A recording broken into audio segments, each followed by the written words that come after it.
மனித உரிமை பேரவை தீர்மானம் எங்களுக்கு சாதகமாக பெரிய இறுக்கமாகவோ அல்லது நாங்கள் எதிர்பார்க்கிற ஒரு சர்வதேச நீதியை பெற்றுக்கொள்ளக்கூடிய வகையிலோ வருவதற்கான வாய்ப்புகள் மிக மிக குறைவாகத்தான் தென்படுகிறது. பூகோள அரசியலை தான் அவங்க செய்ய முயற்சிக்கிறாங்க. அதுக்காக அவங்க இந்த இலங்கை அரசாங்கத்தை வழுக்கி கொண்டு வரதுக்கு பல வழிகளை கையாளுகிறோம். தாயகத்தை பொறுத்தவரையில் இலங்கை தமிழரசு கட்சியை தவிர மற்ற எல்லா தரப்பும் ஒன்றிணைஞ்சு இப்ப ஐநா மனித உரிமை பேரவையினுடைய ஆணையாளருக்கு கடிதம் அனுப்பி இருக்கிறோம்.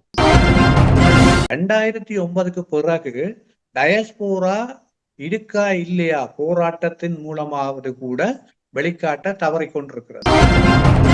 டயஸ்போரால 4 நாட்டில மக்கள் பொங்கி எழும்புவினம் என்றால் தாய் தமிழகம் இன்னும் பன்மடங்கு பொங்கி எழும்பும்.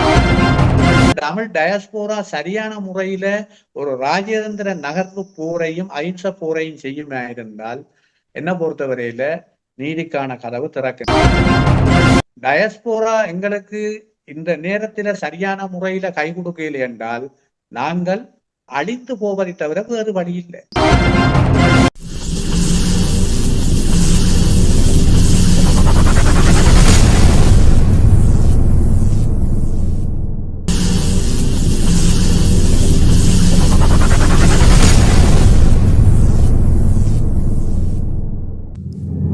அரசியல் ஆய்வுக்களம் உண்மையோடு தமிழர்களின் உரிமை காக்க உரசிவிடும் தீக்குச்சி என தன்னை நிலைநிறுத்தி தமிழரின் அரசியல் பேசும் களமாக உங்களை தேடி வருகிறது அரசியல் ஆய்வுக்களம். அரசியல் ஆய்வுக்களம்.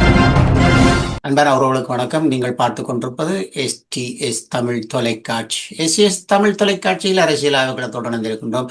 அரசியல் ஆய்வுக்களத்தில் எங்களோடு பல ஆண்டுகளாக இணைந்திருக்கின்ற சபா கோதாஸ் அவர்கள் இணைந்திருக்கின்றார். சபா கோதாஸ் அவர்கள் முன்னே நாள் யாழ் மாநகர சபையின் உறுப்பினராகவும் வரலாற்று ஆசிரியராகவும் அது மட்டுமல்லாமல் அரசியல் ஆய்வாளராகவும் அதோட பல பொது விடயங்களையும் பொதுவாக அரசியல் தமிழ் ஈழ மக்களின் ஒரு சிறப்பான சிந்தையோடு அவர்களுக்கு என்ன தேவை என்று அரசியல் ஆய்வுக்களத்தில் ஒரு பொது சிந்தனையோடு கதைக்கக்கூடியவருமான சபா கோதாஸ் அவர்களை இணைத்துக் கொள்கிறோம். வணக்கம் சபா. வணக்கம்.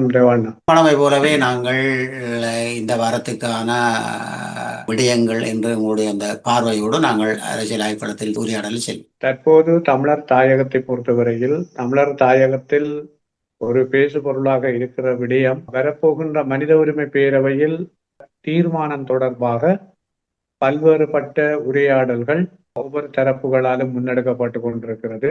அதில் குறிப்பாக மனித உரிமை பேரவையினுடைய ஆணையாளரினால் வெளியிடப்பட்ட ஒரு அறிக்கையில் குறிப்பிடப்பட்ட விடயங்கள் பல்வேறு வகையில் அது இன்டர்பிரிண்டேஷன், அதாவது ஒவ்வொருத்தருடைய பார்வையில் ஒவ்வொரு கோணத்தில் ஆராயப்பட்டு கொண்டிருக்கிறது.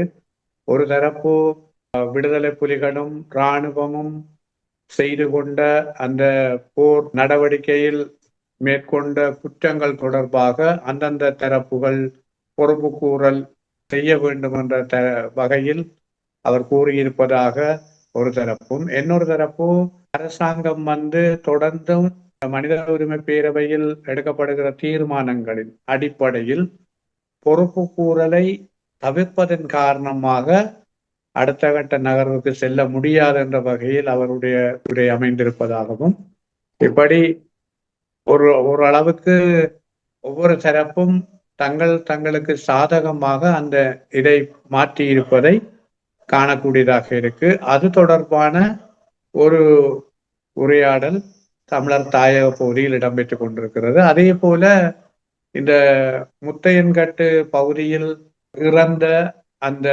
இளைஞனுடைய இறப்புக்கு பிறகு இலங்கை தமிழரசு கட்சியினுடைய பதில் செயலாளர் சுமந்திரன் அவர்கள் கர்த்தால் ஒன்றுக்கான அறிவித்தலை மேற்கொண்டிருந்தார். பின்னர் அது பின்வாங்கப்பட்டது. சில ஆலயங்களினுடைய முக்கியமான நிகழ்வுகள் இடம்பெறுவதாக அது பின்வாங்கப்பட்டது. மீண்டும் 18ஆம் தேதி அறிவிக்கப்பட்டிருக்கிறது. அதிலும் இப்பொழுது வர்த்தக சங்கங்களிடையே முரண்பாடுகள் இருப்பதாக சொல்லப்படுகிறது. அதே போல இந்த செம்மணி விவகாரம் மீண்டும் நீதிமன்றத்தின் கவனத்துக்கு கொண்டு வரப்பட்டு நீதிமன்றம் செயற்பாட்டை தொடர்வதற்கு அந்த செயற்பாட்டை மேற்கொள்கின்ற தரப்பினர் 8 வாரங்கள் இன்னும் மேலதிகமாக தேவை என்று கேட்டிருக்கிறார்கள். அதற்கான அனுமதியை நீதிமன்றம் வழங்கியிருக்கிறது. அது மாத்திரமல்ல, அவர்களுக்கு தேவையான செலவினங்கள், அந்த பட்ஜெட்டையும் அந்த பட்ஜெட் விவரத்தையும் நீதிமன்றத்தில் சமர்ப்பிக்குமாறு நீதிபதி தெரிவிக்கப்பட்டிருக்கிறார். அது மாத்திரமல்ல, இந்த சாட்சியங்களை குற்ற புலனாய்வாளர்கள் மிரட்டுவதாக, அச்சுறுத்தலுக்கு உள்ளாக்குவதாக ஒரு விடயம் நீதிமன்றத்தின் கவனத்துக்கு கொண்டு வரப்பட்டதற்கு அமைவாக அது தொடர்பாகவும் நீதிமன்றம் உரிய தரப்புகளை கவனம் செலுத்துமாறும், குற்ற புலனாய்வு பகுதிக்கு இல்லாமல் அவர்களை வேறொரு சுதந்திரமான இடத்தில் அவர்களுக்கான விசாரணைகளை மேற்கொள்ளுமாறும் குறிப்பிட்டிருக்கிறார்கள்.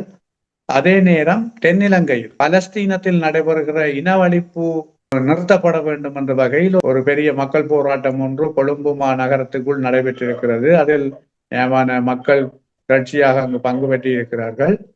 அதே போல கொழும்பில் பல்வேறுபட்ட வகையிலான அரசாங்கத்துக்கு எதிராகவும் தொழிற்சங்கங்களும் பல்வேறு போராட்டங்களில் ஈடுபட்டு கொண்டிருப்பதை நாங்கள் காணக்கூடியதாக இருக்கும். எனிவாவின் நிறைவு பகுதியில் பழமை போலவே இந்த ஆண்டும் எங்களுக்கு எந்தவித சுமூகம் இல்லாத ஒரு சந்தர்ப்பத்தை ஏற்படுத்துமா?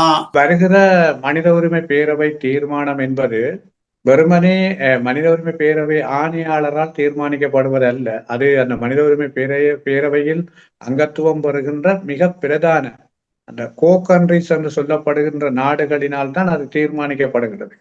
ஆகவே அந்த நாடுகளில் மிக முக்கியமாக இந்த பிரித்தானியா, அமெரிக்கா மற்றது கனடா போன்ற நாடுகள் அதில் அங்கத்துவம் பெறுவதனால் இந்த எல்லா நாடுகளையும் அதாவது மேக் ஷோ பண்ற ஒரு நாடாக அமெரிக்கா தான் இருக்கு. வந்திருக்கிற அரசாங்கம் கடந்த காலத்தில் எதிர்கட்சி இருக்கிற போது இந்த அமெரிக்கா இலங்கை மீது மேற்கொள்ள இருந்த MCC என்று சொல்லப்படுகிற மிலேனியம் சேலஞ்ச் ஒப்பந்தம் அமெரிக்காவால் பாரிய அளவில் மேற்கொள்ளப்படுவதற்கு முன்னெடுக்கப்பட்ட போது அதை இந்த அன்றகுமார தலைமையிலான JVP-யினர் தான் அன்றைய காலத்தில் எதிர்கட்சியில் இருக்கிற போது அதை பாரிய அளவில் எதிர்த்து அந்த ஒப்பந்தம் நடைபெறாமல் தடுத்திருந்தார். அது மாத்திரமல்ல, இந்த நாடுகள் எல்லாம் இந்தியாவினுடைய ஒரு ஆலோசனையின் படிதான் கூடுதலாக மனித உரிமை பேரவைக்குள் தீர்மானத்தை கொண்டு வருகிறார்கள். அந்த இந்தியா கடந்த காலத்தில் 2 ஒப்பந்தங்களை இங்கு மேற்கொள்ள முயற்சித்தது. அதாவது குறிப்பாக எக்கா உடன்படிக்கை என்ற ஒரு பெரிய உடன்படிக்கை.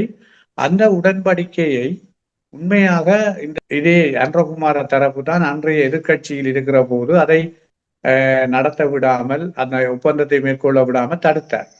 ஆனால் துரதிருஷ்டவசமாக இன்றைக்கு எதிர்த்த தரப்பு ஆட்சிக்கு வந்ததன் பிற்பாடு அவர்களிடம் அந்த ஒப்பந்தங்களை வேறு வடிவங்களில் பெற்றுக்கொள்வதற்கு இந்த அமெரிக்க இந்திய தரப்புகள் பல்வேறு நகர்வுகளை முன்னகர்த்தி கொண்டிருக்கிறார். அந்த முன்னகர்வுகளுக்கு அமைவாக இவர்கள் விரும்பியோ விரும்பாமலோ அந்த ஒப்பந்தங்களை இவர்கள் ஏதோ ஒரு வகையில் நிறைவேற்றி கொடுக்க வேண்டிய கடப்பாட்டுக்குள் வந்துவிட்டார்கள். ஏனென்றால் ஆட்சியை கொண்டு செல்ல வேண்டும் ஒரு பக்கம், மறுபக்கம் இந்த மனித உரிமை பேரவையில் காட்டமாக வருகிற தீர்மானங்களை அதாவது பலவீனப்படுத்த வேண்டும் என்று சொன்னால் இவர்களிடம் இருக்கிற ஒரே வழி, அன்றகுமார தரப்பிடம் இருக்கிற ஒரே வழி, அவர்களுக்கு இந்த பூகோள நலன்களை பெற்றுக் கொடுத்து வெளிநாடுகளுக்கு தாரை பார்த்து விட்டு அந்த மனித உரிமை பேரவை தீர்மானத்தை பலவீனப்படுத்துமாறு கேட்பதுதான் இவரிடம் இருக்கிற ஒரு வழி.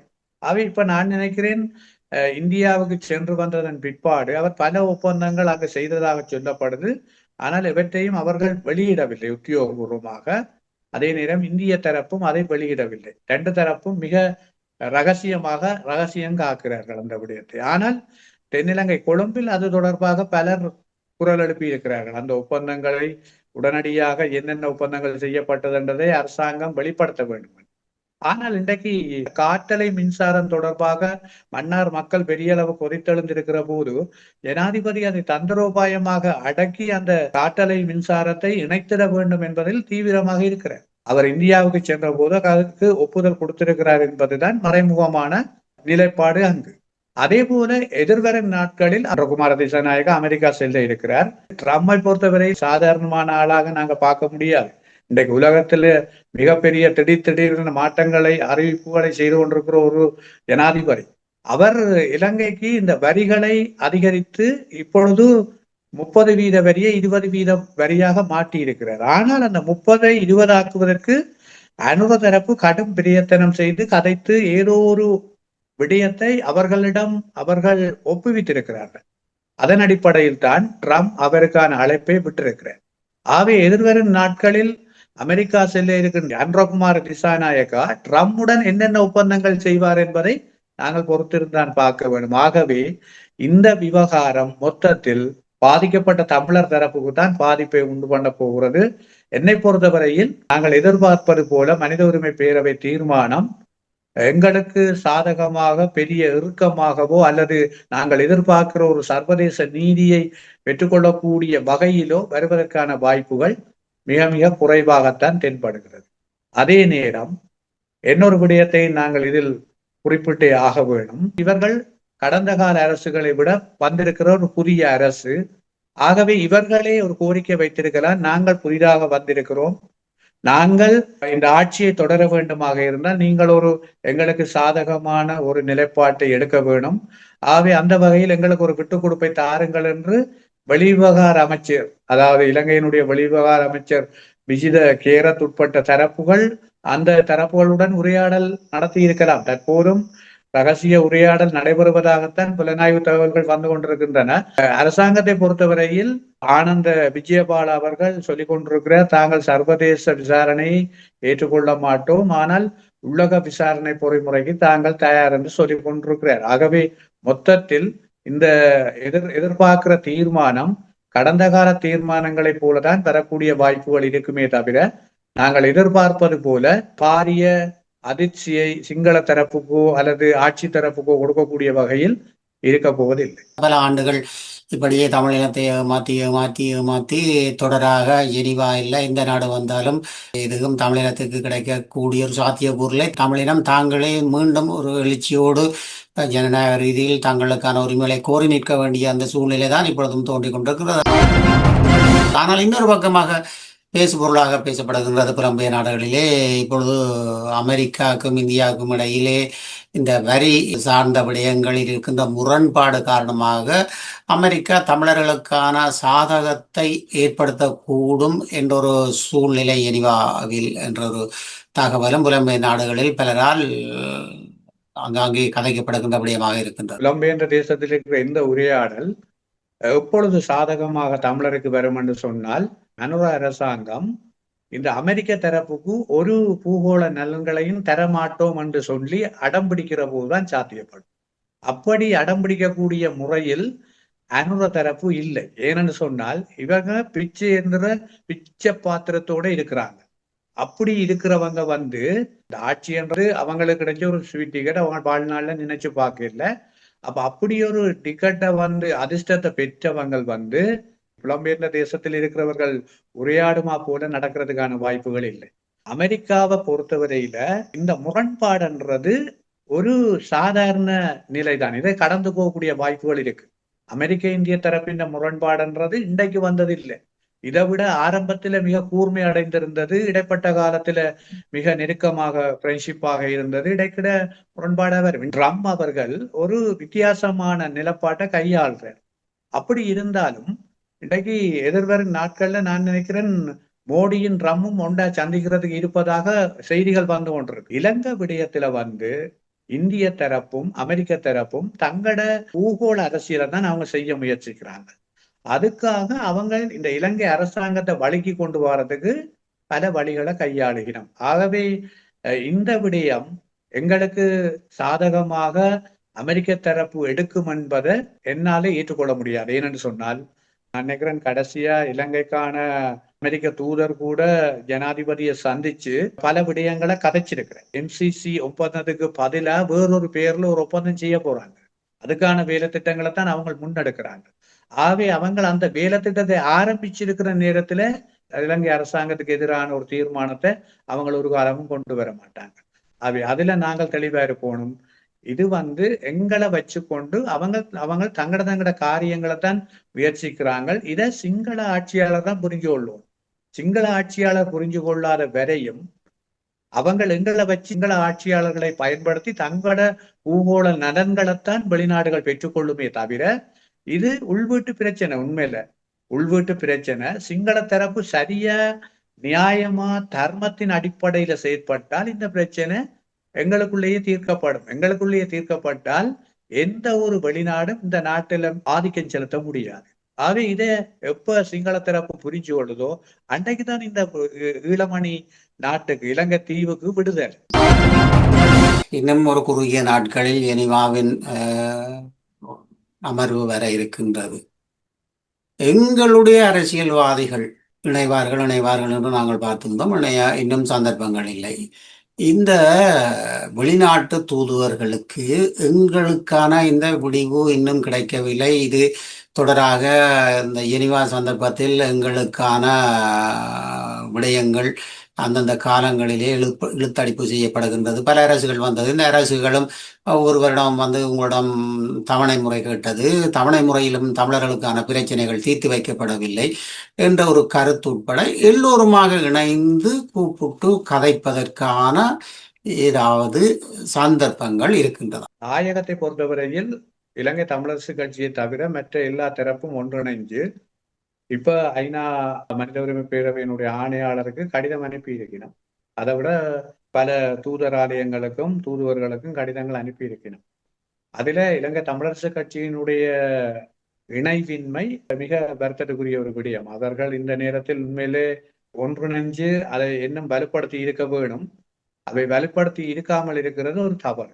இரண்டாவது, இன்றைக்கு தமிழகத்தில செம்மணி புதைகுழி விவகாரம் ஆரம்பிக்கப்பட்ட பிறகு நான் நினைக்கிறேன் ஒவ்வொரு தரப்புமாக அங்கு இப்பொழுது 5-6 போராட்டங்கள் நடைபெற்று விட்டது தமிழகத்தில். நாம் தமிழரில் இருந்து ஒவ்வொரு தரப்புமாக போராடி கொண்டிருக்கணும். தமிழ் டயஸ்போராவில் இருக்கிற எந்த நாட்டிலும் அது தொடர்பான போராட்டம் நடைபெறவில்லை. 2009க்கு பிறகு டயஸ்போரா இருக்கா இல்லையா போராட்டத்தின் மூலமாவது கூட வெளிக்காட்ட தவறிக்கொண்டிருக்கிறது. அது ஒரு மிகப்பெரிய பலவீனம்.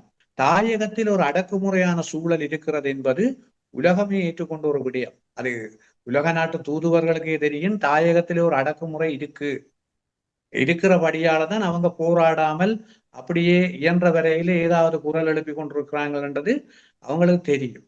ஆகவே டயஸ்போரா என்ன பொறுத்தவரையில நான் இதுல வெளிப்படையாக இதுல சொல்ல வேணும் என்னன்னு சொன்னா, சரியான வேதனை என்ன போல ஆக்கள் நிறைய பேருக்கு சரியான வேதனை என்னன்னு சொன்னால், ஒரு நாட்டில ஒரு குறிக்கப்பட்ட மக்கள் கூட இது தொடர்பாக சிந்திச்சு போராட்டம் நடத்தியில்லை. அந்த நாட்டினுடைய பாராளுமன்றத்துக்கு முன்பாகவோ அல்லது அந்த நாட்டிலே இருக்கிற மிக முக்கியமான இடங்கள்லயோ தலைநகரத்திலேயோ ஒரு போராட்டம் நடைபெறவில்லை. ஆகவே இது ஒரு பெரிய ஒரு பலவீனம். நம்பி இருந்த ஒரு தரப்பு இன்றைக்கு போரிடும் வலிமையை இழந்திருக்கிறதா அல்லது என்ன என்ற ஒரு சந்தேகங்கள் எல்லாம் மக்கள் மத்தியில் எழ ஆரம்பிச்சிருக்கு. தாயகத்தில் இருக்கிற மக்கள் அண்ணாந்து பார்க்கிற ஒரு இடம் புலம்பெயர்ந்த டயஸ்போராவை தான் எதிர்பார்த்து கொண்டிருக்காங்க. வெறுமனே காசு அனுப்பி போட்டு அந்த மக்களுக்கு சாப்பாட்டுக்கு காசு அனுப்பி போட்டு அல்லது போராட்டங்களுக்கு இடையிடையே காசு அனுப்பி போட்டு இருந்தால், இன்றைக்கு காசு அனுப்புறதை விட ஒவ்வொரு நாடுகளில் இன்றைக்கு பிரித்தானியாவிலேயோ கனடாவிலேயோ அமெரிக்காவிலேயோ பிரான்சிலேயோ ஜெர்மனிலேயோ ஆஸ்திரேலியாவிலேயோ பெரிய அளவுக்கு மக்கள் இருக்கணும். அவர்கள் ஒரு குறைஞ்சது 200-300 பேராவது ஒவ்வொரு நாடுகள்லையும் மாதத்துல 2 போராட்டம் நடத்த வேண்டும். இங்க நடக்கிற சம்பவங்களை எதிர்த்து வலி சேர்க்க வேண்டும். வலி சேர்த்தால்தான் அங்க கதவு திறக்கிறதுக்கு சரியான இடம் திறக்க பண்றதுக்கான அதிர்வு ஏற்படுத்தக்கூடிய இடம் டயஸ்போரா. தமிழ் டயஸ்போரா இன்னும் 2009க்கு பிறகு அப்படியான ஒரு பாரிய எழுச்சி போராட்டங்களை செய்யல.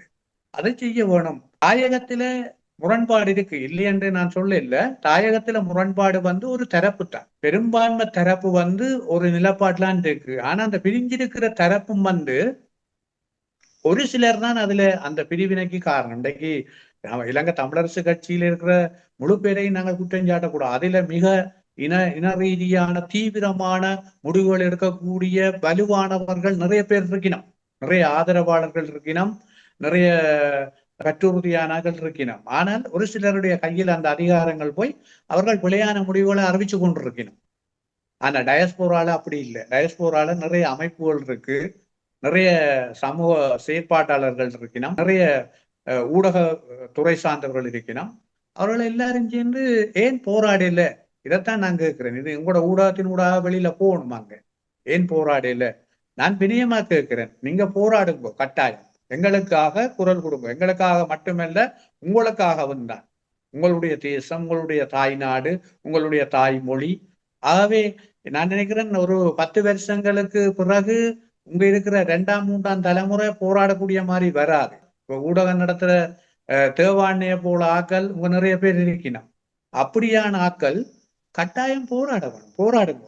அதாவது எங்களுக்காக குரல் கொடுக்கும். என்ன விஷயம்? நீங்க இங்க நடக்கிறதுக்கு மக்களுக்கான பாதிப்புக்கான நீதியை வழங்குங்கொண்டு போராட வேணும், குரல் எழுப்ப வேணும். குரல் எழுப்பாட்டி என்ன பொறுத்தவரையில் இன்றைக்கு தமிழகம் செய்கிறத நான் இருகரங்கூப்பி அவர்களை வரவேற்கிறேன். ஏனென்று சொன்னால் தாய் தமிழகம், தொப்புள் கொடி உறவு, அவருடைய போராட்டம் இன்றைக்கு ஓரளவுக்கு 2009க்கு பிறகு ஊஞ்சிருந்தாலும் இந்த செம்மணிக்கு பிறகு ஓரளவுக்கு அவர்கள் ஒவ்வொரு இடங்கள்லையும் போராடுகிற அளவுக்கு இன்னைக்கு வந்திருக்கிறார்கள். பரவலா எல்லாரும் அந்த செம்மணி தொடர்பாக குரல் கொடுக்கிற அளவுக்கு அங்கு திரையுலகத்துக்கு அப்பால அரசியல் தரப்புகளும் இன்றைக்கு முன் வந்திருக்குது. ஆகவே அது அங்க ஒரு பெரிய மாற்றம்.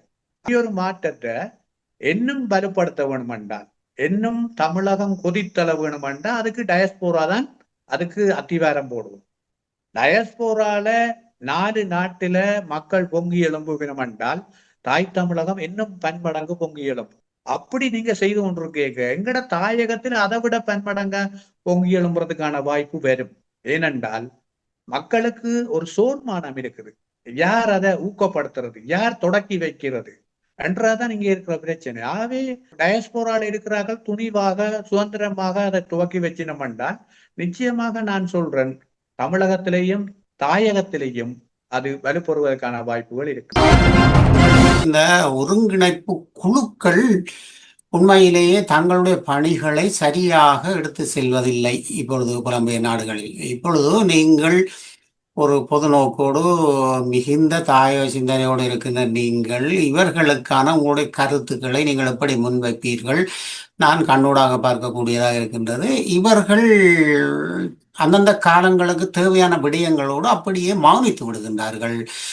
மக்களை ஒருங்கிணைத்து அந்த மக்களுடைய கூடி கதைத்து அவர்களை இந்த சமுதாயத்துக்கு என்ன தேவை அதை இப்பொழுது நீங்கள் கேட்டுக்கொண்டது போல உலக நாடுகளை வாழ்கின்ற அமைப்புகள் சேர்ந்து உண்மையிலேயே ஒரு பெரிய எழுச்சி ஊர்வலங்களை செய்யணும் என்ற ஒரு கருத்தை முன்வைக்கின்றீர்கள். ஆனால் இங்கு இருப்பவர்கள் இந்த அமைப்புகளின் நிலைப்பாடு இப்படி இருக்கின்றது. நீங்கள் அவர்களுக்கான ஒரு தகுந்த தகவல்களை பரிமாறுவதாக இருந்தால் என்னத்தை பரிமாறுவீர்கள்? நான் அறிந்த வகையில் முழு அமைப்புகளும் அப்படியான நிலப்பாட்டில் இல்லை. ஒரு குறிக்கப்பட்ட அமைப்புகள் தான் நீங்கள் சொன்ன அந்த, அதாவது இந்த போராட்ட நிலைமைகள் மற்றது தாயகத்தில் இருக்கிற விடயங்கள் தொடர்பாக ஒரு கலந்துரையாடலோ அல்லது அது தொடர்பான ஒரு ஜனநாயக ரீதியான போராட்டங்களையோ நடத்த வேண்டும் என்ற மனோநிலை இல்லாமல் வேறு சிந்தனை போக்கில் இருக்கிறார்கள். அது உண்மை, நீங்கள் குறிப்பிடுவது உண்மை. அதே நேரம் வேறொரு தரப்பினுடைய நிகழ்ச்சி நிரலில் இருக்கிறார்கள். அப்படியும் ஒரு சிலர் இருக்கிறார்கள். ஆனால் டயஸ்போராவில் இருக்கிற 85% நான் ஒரு 15% நீங்க சொன்ன தரப்புக்குள்ள விடக்கூடிய மாதிரி தான் இருக்கும். ஏன்னு சொன்னால் ஒவ்வொரு அமைப்புகளுக்குள்ள ஒரு சில அமைப்புகளுக்குள்ள கூடுதலாக இருக்கிறார்கள், மற்ற அமைப்புகளுக்குள்ள அவர்கள் அமைப்பை அவ்வளத்துக்கு தங்களோட கருத்தை வீச்சு பெறக்கூடிய வகையில அப்படியான கருத்தாடல்கள் உள்ளவர்கள் அங்க இல்லை. ஆகவே அந்த நேர்த்தியாக போராடக்கூடிய அமைப்புகளை வைத்திருப்பவர்கள் கூட இதில் இறங்கவில்லை என்றதுதான் கேள்வி. அவை அவர்களும் இறங்க வேண்டும். ஆகவே ஒரு சிலர், உதாரணமாக சமூக வலைத்தளங்களில் ஒரு சிலர் தான் பிழையான கருத்துக்களை எழுதுவார்கள். ஆனால் பெரும்பாலான தரப்பு நியாயமாக தர்மத்தின் அடிப்படையில தான் கருத்துக்களை பதிவு செய்வார்கள். ஆனால் எல்லாரும் தூக்கி பிடிச்சு கொண்டிருக்கிறது அந்த பிள்ளையா கருத்து எழுதுற 1-2 பேரை தான் தூக்கி வச்சு கொண்டிருக்கிறது. இப்படி கருத்து வந்திருக்கு, இப்படி கருத்து வந்திருக்கு. இன்றைக்கு தாயகத்துல நேர்மையான அரசியலை பற்றுறுதியோட செய்கிறவங்க பலர் இருக்கிறாங்க. ஆனால் ஒரு சில குறுக்க இழுக்கிற மாடுகளின் கருத்துக்களை வச்சு கொண்டு அங்க தாயகத்துல அரசியல் சரி இல்லாம முடிஞ்சு விமர்சிச்சு கொண்டிருக்கிறது எங்கட வேலையா இருக்கு. நாங்கள் அப்படி செய்யக்கூடாது. அது ஜனநாயக சூழல்ல குறுக்கு இறக்குறதுக்கு, காட்டி கொடுக்கறதுக்கு, கூட்டி கொடுக்கறதுக்கு எல்லாம் ஆக்கள் இருக்கும். அது ஜனநாயக சூழல்ன்றது அதுதான். அது ஒரு பெரிய வெளி, ஒரு சுதந்திரம் கூட. அதுல அந்த சுதந்திரம் கூடன்றதுக்கு அப்பால எதிர்த்தரப்பு எதிரிகள் கூட அதை கையாளுவினம். அது அப்படியான தரப்பை தான் கையாளுவினம். இன்றைக்கு சிங்கள தரப்பு காட்டி கொடுக்குற கூட்டி கொடுக்குற இப்படியான மாமா பயல்களையும், அதே நேரம் சில வெளிநாடுகள் தமிழர் தரப்புக்கு சரியான நீதி கிடைக்கக்கூடாதுன்றதுக்காகவும் இப்படியான சிலரை இந்த அமைப்புகளுக்குள்ள தமிழர் அமைப்புகளுக்குள்ள வச்சு கையாளலாம். அப்படி கையாளக்கூடிய வாய்ப்புகள் இருக்கு. இது இன்றைக்கு நேற்று இல்ல, விடுதலை போராட்டம் இருக்கே அப்படி இருந்தது ஒரு சில இடங்கள்ல. ஆனால் அது ரகசியமாக இயங்கினது பயத்தின் அடிப்படையில். இன்றைக்கு அதுகள் எல்லாம் வெளியில வந்துட்டு, இன்றைக்கு அது வெளியில வந்துதான் தலைவிரிச்சு ஆட வழிகிட்டு இருக்கு. ஆகவே அவை எல்லாவற்றையும் தாண்டி நாங்கள் எங்களுடைய விஷயத்தை முன்னெடுக்க வேணும். அது என்ன பொறுத்தவரையில புலம்பெயர்ந்த தேசத்தில் இருக்கிற 85% மக்களை நான் மதிக்கிறேன். ஏனென்று சொன்னால் அவர்கள் மிக பற்றுறுதியோடு இருக்கணும். அவர்கள் தாயகத்துக்காக எவ்வளவோ பணங்கள், தாங்கள் உழைக்கிற பணங்களை அனுப்பினோம். மற்றது கருத்தாடல்களை கேட்கினோம், மற்றவருடைய கருத்துக்களுக்கு செவி மடக்கினோம். அவர்கள் இந்த சமூக வலைத்தளங்கள்ல நேரடியாக பலர் வந்து முகம் காட்டாவிட்டாலும் கருத்துக்களை கேட்கணும். எங்களுடைய இன்றைக்கு STS கருத்தை எல்லா நாடுகள்ல இருக்கிற அநேகமா STS டிவி தங்களுடைய ஆக்கங்கள், அதாவது செய்தி தொகுப்புகள், இப்படியான அரசியல் ஆய்வுக்களங்களை ரிலீஸ் பண்ணுகிற போது அங்கு கேட்கிற மக்கள் இங்கு தாயகத்துக்கு வருகிற போது என்னுடனே பலர் கலந்துரையாடி என்னை காணுகிற போது கதைக்கிறார்கள். உங்களுடைய இந்த அரசியல் ஆய்வுக்களத்தை, இன்னர் செய்கிற அரசியல் ஆய்வுக்களத்தை நாங்கள் கேட்கிறோம், பார்க்கிறோம். இந்த கனடாவில இருந்து வருபவர்கள் நிறைய பேர் என்னோட கதைப்பினும். ஏனென்றா அது கூட நிகழ்வு அங்க கூடுதலான பேர் பார்க்கறதுக்கான வாய்ப்புகள் இருக்கு. அதே போல கடந்த வாரமும் ஜேர்மன்ல இருந்து வந்தவர் எங்களுடைய பிரதேசத்துல, நான் ஒரு தேநீர் சாலைக்கு போன போது அவரே கிட்ட வந்து கேட்டார், நீங்கள் தானா சபா குவதாசன், இப்படி தேவராசா பேட்டி எடுக்கிறது உங்களோட தானான்னு சொல்லி என்ன கேட்டார். நான் ஓமன் சொன்னேன். அப்ப அவர் கதைச்சார். அந்த கருத்துக்கள் அவருக்கு மிக பிடிச்சு கொண்டது. அவர் சொன்னார், இப்படியான நேர்மையான ஒரு உரையாடலை வேற ஊடகங்கள் பெருசா செய்யறதில்ல, இந்த ஊடகத்துல நீங்கள் கதைக்கிறீங்களான்னு சொல்லி. அப்ப இப்படி பலர் கருத்துக்களை கேட்கிறார்கள். நாங்கள் கேட்கவில்லை என்று சொல்லி முடிவெடுக்க இயலாது. ஆனால் இதுல பிழை செய்கிற தரப்புகளை நாங்கள் பார்த்து கொண்டிருக்காமல், அதாவது இதுல பின்வாங்குற தரப்புகளை நாங்கள் விட்டுட்டு ஏனையோர் முன் வந்து ஒரு நாட்டில தலைநகரத்துக்கு முன்னாலேயோ அல்லது அவர்கள் வசிக்கிற நகரத்துக்கு முன்னாலேயோ ஒரு 100 பேர் 50 பேர் இன்றைக்கு வெளிநாட்டுல இருந்து போராடினால அது பெரிய வெற்றி தான். பிழைக்க பிடிச்சு இந்த இடத்துல நீதி வேணும், அந்த இவ்வளவு மக்கள் கொல்லப்பட்டிருக்கணும், அவருடைய ஆதாரங்கள் எடுக்கப்பட்டிருக்கு, இதுக்கு சரியான நீதி வேணும், உள்நாட்டுல நீதி இல்லை, அதுக்கு சர்வதேச நீதி தான் வேணும். ஆகவே எங்களுடைய நாட்டு பிரதிநிதிகள் இதுக்கு இந்த விடயத்தை கவனத்துல கொண்டு இந்த விடயத்தை மையப்படுத்தி எங்களுடைய மக்களுக்கு நீதி பெற்றுக் கொடுக்க வேணும் என்று கத்தேக்க அந்த நாட்டு அரசாங்கங்களுக்கு அது கேட்கும். ஆகவே அதை உரிய முறையில அந்த நீங்கள் வசிக்கிற நாட்டில் இருக்கிற ராஜதந்திரிகள், இலங்கை அரசாங்கத்தோட தொடர்புடைய வெளியுறவு செயலகங்களுக்கு அதை கடிதங்களை அனுப்பினால் அவங்க அதை கருத்துல கொள்ளுவாங்க, கட்டாயங்கரத்துல கொள்ளுவாங்க. ஆகவே இப்படியான செயல்பாடுகள் நடைபெறாமல் நாங்கள் எங்கட விடுதலையை பொறையலாது. இன்றைக்கு என்ன பொறுத்தவரையில ஆயுத போராட்டம்ன்றது ஒரு பலமான தளத்தை எங்களுக்கு அமைச்சு தந்திருக்குது. அது ஒரு டயஸ்போரா. அந்த தமிழ் டயஸ்போரா சரியான முறையில ஒரு ராஜதந்திர நகர்வு போரையும் அஹிம்சை போரையும் செய்யுமா இருந்தால் என்ன பொறுத்தவரையில நீதிக்கான கதவு திறக்கும். நெடுக பூகோள நலனுக்காக இலங்கை அரசாங்கத்தோடு அந்த நாடுகள் மண்டியிடாது. ஒரு கட்டத்துல திறக்கிறதுக்கான வாய்ப்பு வரும். அந்த சந்தர்ப்பத்தை நாங்கள் உருவாக்குவோம். நாங்கள் உருவாக்காமல் ஒரு சில விலை போன தரப்புகளை வச்சுக்கொண்டு நாங்கள் எங்களுக்குள்ள உரையாடலை முதல் நிறுத்த வேண்டும். அவையால விடுங்கோ, அவையால் அந்த அமைப்பை வச்சுக்கொண்டே இருக்கட்டும். இன்னொரு அமைப்பை நாங்கள் உருவாக்கலாம் போராட்டத்துக்காக. இன்றைக்கு நாங்கள் தாயகத்துல P2P போராட்டம் என்ற ஒரு தலைப்பில ஒரு போராட்டம் நடந்தது. அண்மையில அணையா விளக்கன்ற ஒரு போராட்டம் நடந்தது. ஒரு போராட்டத்துக்கு ஒரு தலைப்பை போட்டு போராடுறது தானே. அமைப்பாண்டு போட்டா வர மாட்டாங்க. ஏனென்றா அந்த அமைப்பில இருக்கிறவன் பிரச்சனையாளன்னு சொல்லி இன்னொரு அமைப்பு வராது. நீங்கள் கொமன் போராட்டத்தை உருவாக்குங்க. டயஸ்போரால இருக்கிறார்கள், இன்றைக்கு பிரான்சில இருக்கிறார்கள், ஒரு கொமன் தலையங்கத்தை போட்டு ஒரு கொமன் போராட்டம். அது எந்த அமைப்பில இருக்கிறவனும் வருவான், அது எந்த இயக்கத்தில் இருந்தவனும் வருவான், அது எந்த இனத்தவனும் வருவான். அது போராட்டம், கொமன் போராட்டம். அந்த நாட்டு பிரதான மொழியிலையும் தமிழ் மொழியிலையும் போடுங்க.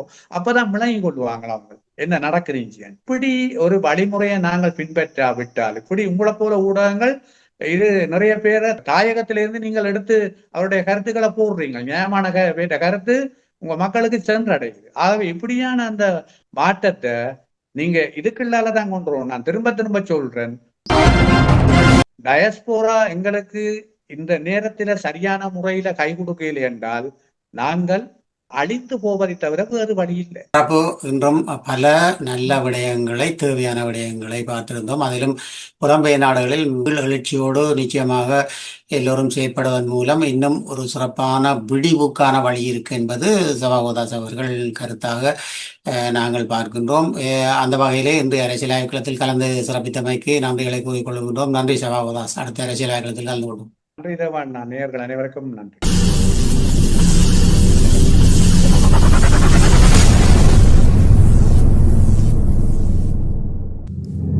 அரசியல் ஆய்வுக்களம். உண்மையோடு தமிழர்களின் உரிமை காக்க உரசிவிடும் தீக்குச்சி என தன்னை நிலைநிறுத்தி தமிழரின் அரசியல் பேசும் களமாக உங்களை தேடி வருகிறது அரசியல் ஆய்வுக்களம். அரசியல் ஆய்வுக்களம்.